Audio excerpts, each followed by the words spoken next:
ఈ పెద్దపల్లి జిల్లా సుల్తానాబాద్ కాడున్న మార్కండేయ కాలనీలు ఉండే జనాలను ఆ భయమే మస్తు భయపెడుతున్నది. ఇప్పుడు కొన్ని వదుల సంధి ఉన్నట్టుండి గుడిసెలు కాలబడుతున్నాయట, ఈడ గడ్డెములు కాలుతున్నాయట, ఏడో పడితే ఆడ నిప్పుల వాన కురుస్తున్నదట.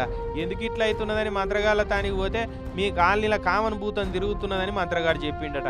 కాలనీ వాళ్ళంతా మైసమ్మకు బోనాలు చేసి దేవత విగ్రహాన్ని పెట్టిరట కాలనీల. అప్పుడు జర మంటలు బంద్ అయినాయట. మళ్ళా కొన్ని రోజులకే మంటలు అంటుకొని గుడిసెలు కాలబడుతున్నాయట.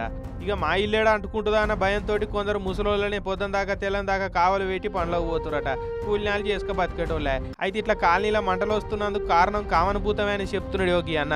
ఆ భూతం మంటలు ఎగజల్లుకుంటా మా ఇంటికి వచ్చి నిలుస్తున్నది. నాకు అప్పుడు మాటలు రాలే.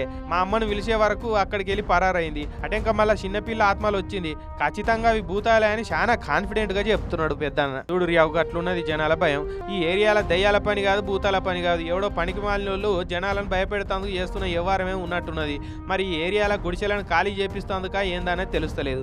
సుల్తానాబాద్ పోలీసు వాళ్ళు ఓసారి ఆ కాలనీలోకి పోయి దయ్యాలు లేవు, శక్తులు లేవు, అంతా ఒట్టిదే, బుగులు పడద్దు, దానికి కారణం ఏందో మేము తెలుసుకుంటామని ధైర్యం ఇస్తే మంచిగుండు.